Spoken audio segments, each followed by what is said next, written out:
Welcome back to Tied Down TV, the punk rock opinion show with me, Danny. Geoff.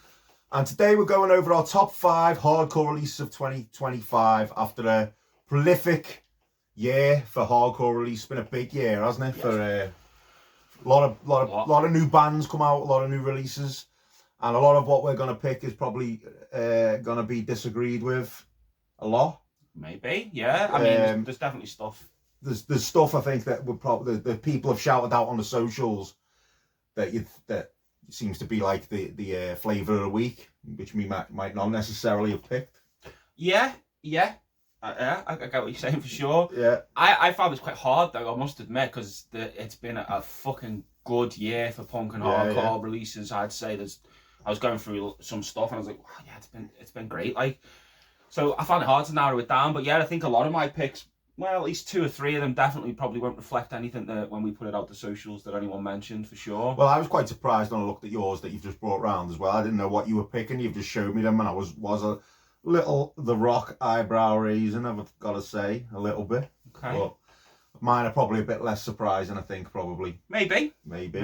So go on, go first. So we're going to kick it off. All right, so I'll kick it off first. I'm going to go with Adapting Crawling by Iron Lung. Seattle power violence duo. Been around for a long time now, but this is their first full-length album in 12 years. It was 2013 they released. Last time was White Glove Test, which is actually my personal favourite by them. Fucking just an incredibly good band.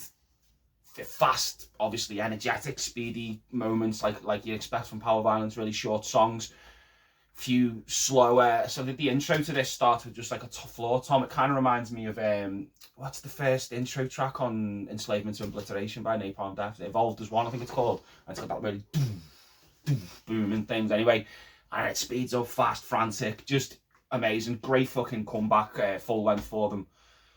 Not their best album, but one of my favourites of the year for sure. It's still an incredible listen. If you're into power violence, like, I'd definitely go and check it out. My first choice, this was an easy choice. Yeah. Total Con, Who Needs the Peace Corps? Now, probably, I think, the best hardcore punk band in the UK right now. Yeah. And when they played in Guac and Roll this year, they blew me away. Amazing. They blew me the fuck away. This is how it should be done. This old school 80s hardcore punk is how it should be done. You know, as Brain Rotter Records, Bobby Cole, his brainchild, I guess. And yeah, he's got something about him. He's got something about him when they perform. They're just an amazing band. I need to get the tape that they've just released, which I don't have. Fucking boss, man. It's missing off my collection. I've got it, like. But this was as soon as I've got this, and I've got it somewhere. I've got it on white. I liked it that much. I can't find it. I've got it on white. I've got the white one as well. I bought both of them. Really good. Yeah. Some covers on there as well. Riders on the Storm. Yeah. Doesn't really sound like Riders on the Storm, which I'm glad about actually. But yeah. Funny story though. When I bought this, he didn't have change, and he went to bar to get change and never came back. That's right. And then I went up to the guitarist and said, "Do your singers just have me off for a few quid there?" And he said, "Oh, he's probably just forgot." Now I knew he didn't do it on purpose, but I got conned by Total Con. And wouldn't that be funny if they did that at every show? Wouldn't that be funny? You get totally conned by Total Con. That'd be a shtick and a half. That, but yeah, Total Con, Who Needs the Peace Corps, was definitely one of my favourite releases of 2025. That is the best 7-inch of the year for sure, I think. All right, second one for me, I've gone for At Peace by Propagandhi, who I've picked and talked about a few times on here. One of my favourite bands growing up, still now. This came out this year and actually was slightly disappointing for me at first, I must admit. It was a grower, because it was very much sort of more mid-paced. After they released the title track first, which was fast raging like a lot of their older stuff, and then it was a bit more slower, mid-paced. I thought, what's going on? And like, they're getting a bit older and all that, and they've openly said, like, the drummer Jord has requested that they sort of down the tempo a little bit because he's finding it harder and harder to play these days.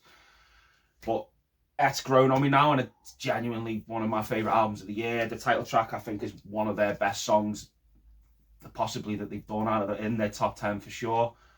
And yeah, I like to say they're one of my favourites, and it's a great record. It's nice for them to put something out this year, because it's been a good long while for them. This next choice for me is probably an obvious one, actually, and I think it'll probably be on quite a few people's, and that's The Wrong Side of Heaven by End It. Obviously, End It are a band I think everyone kind of appreciates, aren't they? You don't hear many people slagging End It off.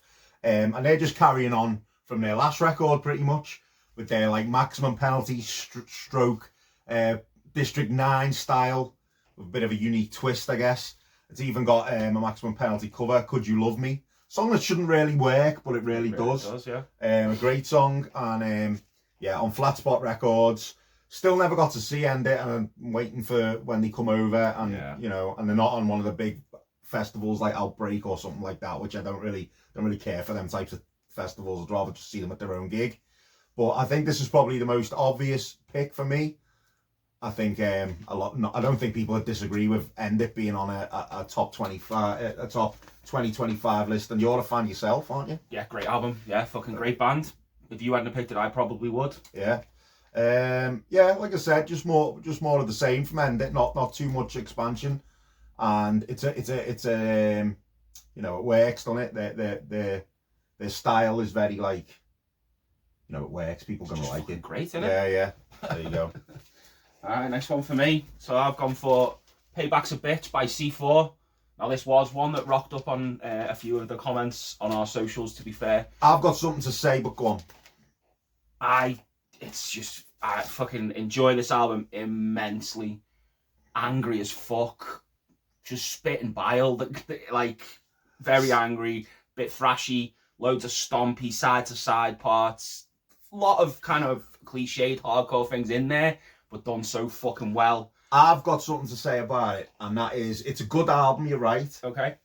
I think it was a disappointment compared to their last record. Interesting. Which has got like it's got a style which I love. It's kind of like New Yorky, Rest in Pieces, early breakdown, kind of like a thuggish kind of thing going on in that first album. I thought the first album was good as well. Yeah, but that's more like, I prefer this. I feel like more, you know what it reminds me of? I mean, it's good, don't get me wrong, it's good. But you know what it reminds me of? It reminds me like they've been listening to quite a bit of Sadus and Demolition Hammer. Okay. And a bit stuff like that. Yeah. And it is good. But I prefer much the first album. Fair enough. Much more because of that style. It's the style for me. Stylistic change, I think. That's fair. Yeah. I just think this is 20 minutes. Obviously, Triple B as well, so it's kind of what you're expecting from that label. Can I have a look? Of course you can. It's like 20 Great minutes. Artwork, it's fucking immense, isn't it? 20 minutes, and it's just so good, so angry. Like I say, what's the song? Bomb the Scene, and he says, "Bomb the scene," and then he goes, "I'll feed the scene, cunt." Just so good. Loads of shouties, sing-alongs, loads of C4 and stuff like that. Like I say, loads of cliche things. But for me, like just out and out, like as hardcore records go, you know, none of the outside of the other sub-genres. This definitely one of my most enjoyed hardcore records of the year for sure. Yeah, they're a really good modern band. They are. But that first album was so good that it's not that I don't like that. Don't get me wrong, that is a good album. But that like all the ingredients in that first album, the vocal style, and everything was just perfect. Just how I like it. That's fair, man. This is also how I like it. I've gone the Grand Scheme EP. Now, the Grand Scheme EP. Now, these came over. I think the closest they came to us was Sheffield. Didn't go over, but did get my mate who went the gig to pick me this up. Now, this sounds like to me like the early New York hardcore straight edge stuff, the likes of The Abused and Straight Ahead. And again, it's a formula that doesn't really fit. You know, if someone does it well, it doesn't really, you know, it's going to be good. And yeah, it's pretty straight up, pretty, you know, it's just that kind of stuff. And I don't really have much to say about it. Like I say, I can't really comment on them live because I didn't go to the gig. I got a friend to pick me this up. But as soon as I got him to pick it up because I listened to it online, I thought it was great. Got hold of it, got it home. Great. But yeah, Grand Scheme, the EP. There you go. Nice. All right, next one for me. I've gone for Targeted for Termination by Imploders. Toronto hardcore punk. Just, again, like the C4 record, just such an enjoyable listen. Much more on the punk side than the hardcore for sure. The guitar tone on it's amazing, and they sound more like they come from like very early in the some kind of west coast of America hardcore scene. Your Adolescents, Germs, even early Black Flag, like Nervous Breakdown. Does it sound much different to the first album? A little bit, Does it? not low. Like, it's there. You know what I mean? Like, for me, I think it's better. I think it's just an improvement from the first one. It's a little bit tighter, more concise, just fucking incredible songs. Great artwork as well. Not as good as the first album's artwork. I kind of think like that almost says it should be like a thrash album or something like that, even with the colours. Yeah. But it's just cool, man. And like I say, it's like 50 minutes of your time. Every song's catchy, hooky, short, fast, to the point.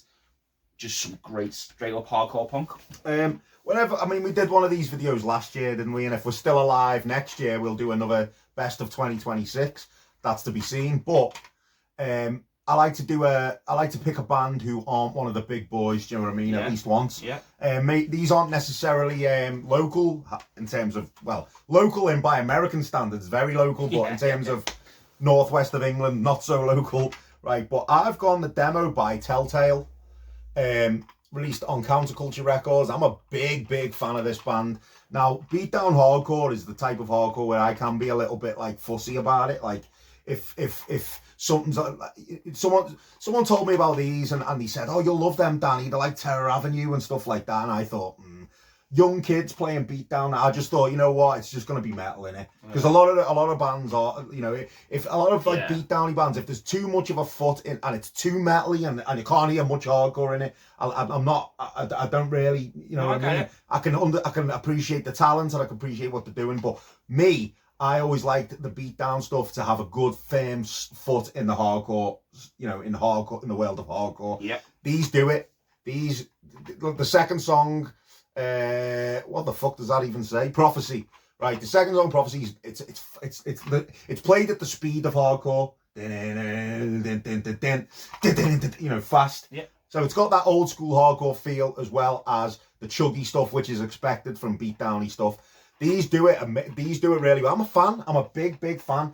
I mean, if any of them follow this channel, I don't know if they do, but I've messaged them a few times and said, keep holding me a tape, please. I really want a tape. When I finally get to see us, I want a tape. So I finally got a tape. You had the tape already, didn't you? Yeah. And I actually even offered to trade you it, didn't I? I even offered to trade you it. That's how much I wanted it. Yeah, real got a shirt. Big fan of these. 3 songs, and you know what's really good about it as well? Have you listened to this tape yet? No. Right, listen to the tape. The beat, I know you're not a fan of beatdown, and I understand.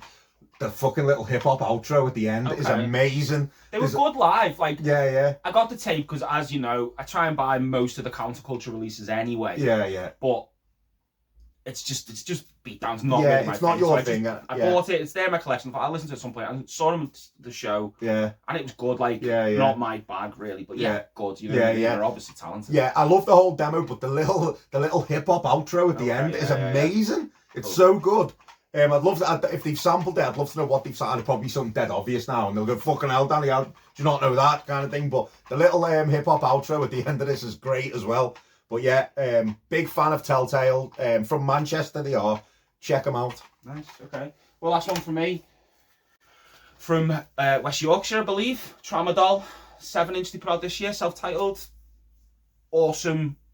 D-beat, but a bit more refined. Not like I love D-boot. I know you're a fan of it as well, but it can all get a bit lost in translation sometimes. Too many bands playing that similar sound.